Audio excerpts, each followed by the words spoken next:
ప్రభువు నందు దేవుని బిడ్డలారా, ఈరోజు మనము మొదట పరిశుద్ధ గ్రంథం అనే పేరు పెట్టడానికి కొన్ని ఆలోచనలు చేసాము. ఈరోజు ఈ పరిశుద్ధ గ్రంథానికి ఈ నల్లని అట్టను వాడారు బైబిల్ సొసైటీ వారు. ఎందుకు అని అంటే, ఎన్నో విలువైన అట్టలు వేయచ్చు, ఎన్నో మరి చూడడానికి ఆకర్షణీయమైన అట్టలు వేయచ్చు, కానీ ఈ బ్లాక్నే బైబిల్ సొసైటీ వారు ఎందుకు వాడారైతే, నేను అనుకుంటున్న మాట ఏంటంటే, పరిశుద్ధ గ్రంథంలో పాత నిబంధనలో కానీ కొత్త నిబంధనలో కానీ పాపము అనే మాట వాడారు. ఆదికాండం 1వ అధ్యాయంలో చీకటి అగాధ జలములు కమ్మి ఉండెను, అలా జలముల పైన దేవుని ఆత్మ అల్లాడుచుండెనని వాడారు. యోబు గ్రంథములో చీకటి అగాధమును గూర్చి వాడారు. అదేవిధంగా కొత్త నిబంధనకు వచ్చినప్పుడు యేసు ప్రభు వారు పుట్టింది ఎందుకు అంటే, తన ప్రజలను వారి పాపములో నుంచి ఆయన రక్షిస్తాడు. ఈ సర్వలోకమును పాపములో నుంచి రక్షించడానికి దేవుడు పుట్టాడు అని చెప్పడానికే పాపము అనగా చీకటి అనగా నలుపు.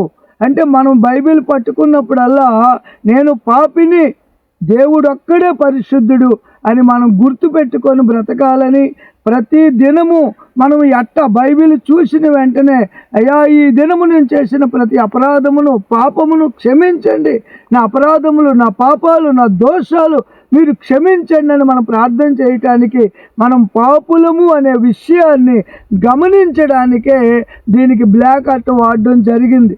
కనుక దేవుని బిడలగా మనం గుర్తుంచుకోవాల్సిన విషయం ఏంటంటే, పాపంలో పుట్టడం మన తప్పు కాదు, పాపంలో చనిపోతే అది మన తప్పే. ఎందుకంటే ఎన్నో మత గ్రంథాలు, ఎన్నో గొప్ప గొప్ప దైవ గ్రంథాలను పిలువబడుతున్న వాటిలో ఒక మనిషి ఎలా బ్రతకాలి, ఎలా నీతిమంతుడిగా, ఎలా యథార్థవంతుడిగా, ఎలాంటి ధర్మకార్యాలు చేయాలో చెప్పారు. కానీ ఏ గ్రంథాలలో లేనిది ఈ పరిశుద్ధ గ్రంథంలో ప్రత్యేకించి ఉన్నది ఏంటంటే, యేసయ్య మన కొరకు చనిపోయారు, మన కొరకే సిలువ వేయబడ్డారు, మన కొరకే రక్తాన్ని సిందించారు, ఆయన మన పాపముల కొరకు ప్రాణం పెట్టారు.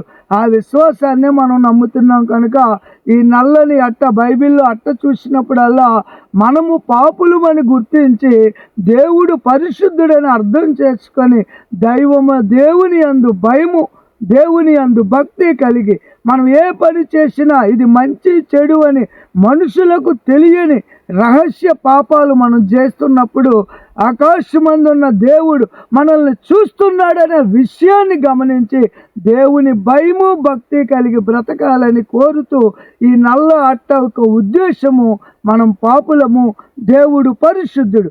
ఈ భూమి మీద మనుషులందరిలో ఏదో ఒక పాపం ఉంటుంది, ఏ పాపము లేనివాడు పరిశుద్ధుడైన దేవుడని మనం గుర్తించాలని మీ అందరికీ తెలియజేస్తూ ఈ మాటలు నేను ముగిస్తూ ఉన్నాను.